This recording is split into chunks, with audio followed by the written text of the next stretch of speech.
Hello guys, welcome to കാസ്ട്രോളർ movie media. ഇന്ന് ഇവിടെ റിവ്യൂ ചെയ്യാൻ പോകുന്ന പടത്തിൻ്റെ പേര് ഐഡൻറ്റിറ്റി എന്ന സിനിമയുടെ റിവ്യൂ ആണ്. പടത്തിൽ അഭിനയിച്ചിരിക്കുന്നത് ടൊവിനോ തോമസ്, തൃഷ, വിനയ് റായ്, ആദിത്യ മേനോൻ, വിശാഖ് നായർ, പിന്നെ ഷമ്മി തിലകൻ എന്നിവരാണ് പടത്തിൽ അഭിനയിച്ചിരിക്കുന്നത്. പിന്നെ അജു വർഗീസ് ഉണ്ട് ഇവിടെ, പറയാൻ മറന്നായിരുന്നു, സോറി.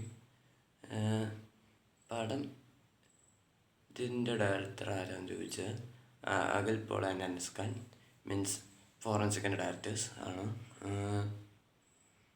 പിന്നെ പടം പ്രൊഡ്യൂസ് ചെയ്തത് റോയ് സി ജെ ആണ്, മീൻസ് കോൺഫിഡൻറ്റ് ട്യൂബ് അവരുടെ അതിൻ്റെ ആൾക്കാർ.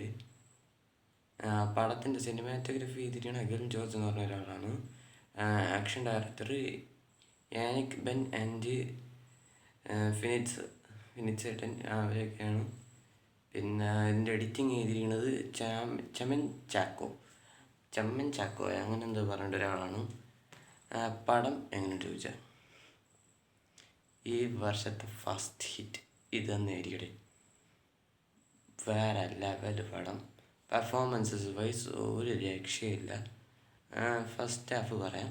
ഫസ്റ്റ് ഹാഫിൽ സ്റ്റാർട്ടിങ് ഒന്ന് പതറിയെങ്കിലും സ്റ്റാർട്ടിങ്ങിൽ അവൻ്റെ നായകൻ്റെ കുട്ടിക്കാലം കാണിക്കണം, അത് കാണിക്കേണ്ട ആവശ്യം ഉണ്ടായിരുന്നില്ല. ബാക്കിയെല്ലാം നൈസായിരുന്നു. ഫസ്റ്റ് ഹാഫ് നൈസായിരുന്നു. സെക്കൻഡ് ഹാഫിൽ ഫുള്ളാം മീൻസ് ട്വിസ്റ്റ് ആൻഡ് ടേൺസ് ഒന്നും പ്രഡിക്റ്റ് ചെയ്യാൻ പറ്റിയില്ല എനിക്ക്. അമ്മാതിരി അടിപൊളിയായിട്ടാണ് ചെയ്ത് ചെയ്യണത്. ഞാൻ മാതായിലുമായിട്ട് കണ്ടത് 19 ഷോയ്ക്കാണ് പോയി കണ്ടത്. അടിപൊളി പടം. നിങ്ങൾക്ക് ആഗ്രഹം ഉണ്ടെങ്കിൽ ടിക്കറ്റ് വേഗം എടുക്കുക. തിയേറ്റർ എക്സ്പീരിയൻസ് ആണ്. ചുമ്മാ തിയേറ്റർ എക്സ്പീരിയൻസ് കിടക്കില്ല പ്ലീസ് എന്നാണ് എനിക്ക് പറയാനുള്ളത്. ആരോടാണെങ്കിലും അതാണ് എനിക്ക് പറയാനുള്ളത്.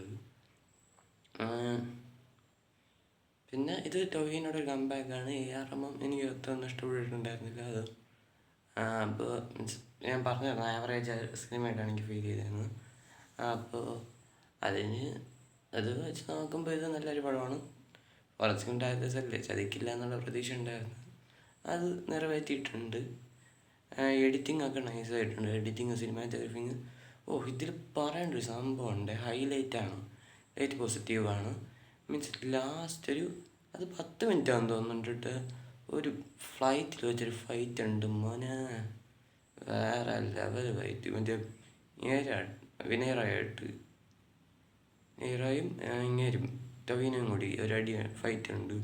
എന്താ പൊന്നോ, അത് വേറെ വേറെ ലെവലായിട്ട് അത് ചെയ്ത് വെച്ചിട്ടുണ്ട്. എന്നിട്ട് ലാസ്റ്റ് മറ്റേ ഹെഡ് ഷോട്ട് അടിക്കും. മറ്റേ ടൊവിനോ ഇയാളെ ഹെഡ് ഷോട്ട് അടിക്കും, നമ്മളെ വിനയറായിന്. പടത്തിൻ്റെ കഥ എന്താണെന്ന് ചോദിച്ചാൽ ഒന്നുമില്ലടി, ഈ ഒളി ക്യാമറയിൽ വീഡിയോ എടുക്കണം അമ്മമാർക്കകത്ത്, ഒളി ക്യാമറയിൽ വീഡിയോ എടുക്കല്, അങ്ങനത്തെ ഒരുപാട് കേസസ് ഇപ്പോൾ ഇന്ത്യയിൽ വരുന്നുണ്ട്. അതിന് ആസ്പദമൊക്കെ ആക്കിയിട്ടാണ്, അതൊക്കെയാണ് സ്റ്റോറി. അതിനെതിരെ നിൽക്കണം എന്ന് പറഞ്ഞുകൊണ്ടാണ് ഈ സിനിമയുടെ സ്റ്റോറി പറയണത്. പിന്നെ ഫസ്റ്റ് ഹാഫിൽ ടൊവിനോ ആര് എന്നുള്ളൊരു ചോദ്യം ഉണ്ടാവും. പക്ഷെ സെക്കൻഡ് ഹാഫിൻ്റെ ഒരു അവസാനത്തെ ഒരു 40 മിനിറ്റിൽ നമ്മൾ ഞെട്ടിപ്പോവും. ഞാൻ വിചാരിച്ചത് അങ്ങേര് എന്താ പോലീസുകാരൻ അങ്ങനെ എന്തോ ആണെന്ന് ഞാൻ വിചാരിച്ചത്. പക്ഷെ മീൻസ് ട്രെയിലർ കണ്ടപ്പോഴാണെങ്കിലും, പക്ഷെ സിനിമ കണ്ടപ്പോഴാണ് മനസ്സിലായത് അങ്ങനെ കമാൻഡ് ഓഫീസറുടെ പഴയത് NSGയിൽ അടിപൊളി ട്വിസ്റ്റ് ആൻഡ് ടേൺസൊക്കെ നൈസായിട്ട് എടുത്തിട്ടുണ്ട്. പിന്നെ മറ്റേ ഇങ്ങേരുണ്ടോ ഫോറൻസിക് വില്ലൻ, അങ്ങേരുടെ പേരെന്തോന്നായിരുന്നു, ഞാൻ മറന്നു കേട്ട്. അങ്ങേര് മര്യാദയ്ക്ക് അഭിനയിച്ചു. തൃഷ ഹേജൂഡിന് ശേഷം മലയാളത്തിൽ അഭിനയിക്കുന്ന പടമാണ്. അവരും അവരുടെ മാക്സിമം ചെയ്തിട്ടുണ്ട്. വിശാഖ് നായർ മീൻസ് നമ്മുടെ കുപ്പി, മീൻസ് ആനന്ദ കുപ്പി എന്നാണ് ഉദ്ദേശിച്ചത്. അവന് പറ്റണ എന്താണ് അത് ചെയ്തിട്ടുണ്ട്. പിന്നെ അവൻ്റെ റോളെന്ന് പറഞ്ഞാൽ ഈ 5ാം പാതിരയിൽ ശ്രീനാഥ് ബാസിക്ക് എന്തായിരുന്ന റോള്, അതാണ് ഈ സിനിമയിൽ വിശാഖ് നായറിൻ്റെ റോള് പറയണത്. പിന്നെ ഇത് ഇവനുണ്ട് കേട്ടോ, സുജിത് ശങ്കർ, മറ്റേ മഹേഷ് പ്രതികാരത്തിലാവില്ലേ, അങ്ങേരുണ്ട്. അത് ക്യാമിയോ. പിന്നെ അജു വർഗീസ് ഫസ്റ്റ് ഹാഫിലെന്ന് പോവാള് പിന്നെ ഫസ്റ്റ് ഹാഫിൽ മാത്രമേ ഉള്ളൂ, സെക്കൻഡ് ഹാഫിൽ ഒന്നുമില്ല. മീൻസ് ഫസ്റ്റ് ഹാഫിലൊന്നും അയാൾ ചാവും, അതാണ് വിറ്റ്. പിന്നെ പിന്നെ ഇവർ ആദ്യത്തെ മേനോൻ മര്യാദയ്ക്ക് അഭിനയിച്ചിട്ടുണ്ട്. പിന്നെ സാഹോല മറ്റേ കലിക്കിയില്ലടെ, കലിക്കി എന്ന് പറയുന്ന ഒരു പെണ്ണുണ്ട്, ഒരമ്മച്ചി. മീൻസ് അവർ അവസാനം അതിൽ വില്ലത്തി എന്നും പറഞ്ഞുകൊണ്ടാണ് കാണിക്കണ സാഹോല്. ഇതിൽ വില്ലത്തിയാണ് മെയിൻ. ഇനി സെക്കൻഡ് പാർട്ട് ഉണ്ടോ എന്നുള്ളത് എനിക്ക് സംശയമുണ്ട്. എന്തായാലും വെയിറ്റിംഗ് അടേ. എൻ്റെ ഒരു സംശയം കേട്ടോ, സെക്കൻഡ് പാർട്ട് നിങ്ങൾക്ക് ഇല്ലാത്തതുപോലെ തോന്നിയെന്ന് വരും. പക്ഷെ എനിക്ക് അവസാനം മീൻസ് ക്ലൈമാക്സ് നൈസാണ്. ക്ലൈമാക്സിൽ എന്തോ സെക്കൻഡ് പാർട്ടിന് ലീഡ് കൊടുക്കുന്ന ടൈപ്പായിട്ടാണ് എനിക്ക് ഫീൽ ചെയ്തത്. നിങ്ങൾക്ക് എന്ത് തോന്നി എന്നുള്ളത് നിങ്ങൾ കമൻറ്റ് ചെയ്യുക. പിന്നെ ഇനി അടുത്തത് ഗെയിം ചേഞ്ചറാണ്. പിന്നെ മറ്റൊരു പടം ഇറങ്ങുന്നുണ്ട് ഫെബ്രുവരിയിൽ, അല്ല ജനുവരിയിൽ കുറച്ച് പടങ്ങളുണ്ട് already. Sky Force, Daaku Maharaj, പിന്നെ ഏതായിരുന്നു ഇത് ദേവ. പിന്നെ ഫെബ്രുവരിയിലാണെങ്കിൽ ബസൂക്കയും മറ്റേ ബാഡാസ് രവികുമാറും. രണ്ടിനും ഇടയിപ്പണ്ടേ, ചതിക്കല്ലേ പടകാവാതിരിക്കട്ടെ എന്ന് പറഞ്ഞുകൊണ്ട് അവസാനിപ്പിക്കണം.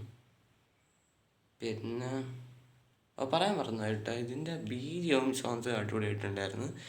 അത് ചെയ്തിരിക്കണത് ജെയ്സ് ബിജോയാണ്. അടിപൊളി കംബാക്ക് കിട്ടുക to Malayalam film industry. Means അങ്ങേരിനിടയ്ക്ക് തമിഴ് തെലുങ്കിലായിരുന്നു. മീൻസ് സരിപ്പ സന്നിവാരത്തിലും മെക്കാനിക് വർക്കിൽ നല്ല വർക്ക് ചെയ്തിട്ട് വന്നതാണ്, തിരിച്ചു വന്നിരിക്കുന്നതാണ്. അത് അങ്ങേര് തിരിച്ചു വന്നത് അടിപൊളിയായിട്ട് തന്നെ ചെയ്തു വെച്ചിട്ടുണ്ട് എന്ന് മാത്രം എന്നും കൂടി പറഞ്ഞുകൊണ്ട് അവസാനിപ്പിക്കുകയാണ്. പിന്നെ ഈ വീഡിയോ ഇഷ്ടപ്പെട്ടെങ്കിൽ ലൈക്ക് ചെയ്യുക, ഷെയർ ചെയ്യുക, സബ്സ്ക്രൈബ് ചെയ്യുക. ബെല്ലൈക്കണിൽ ഓൾ എന്ന് പറയുന്ന ഒരു ഓപ്ഷൻ ഉണ്ടോ, അതൊന്ന് അമർത്തി സഹായിക്കുക എന്ന് പറഞ്ഞുകൊണ്ട് അവസാനിപ്പിക്കുന്നു. അപ്പോൾ ടാറ്റ ബൈ ബൈ, ഡെൽറ്റ വസ്കസ്.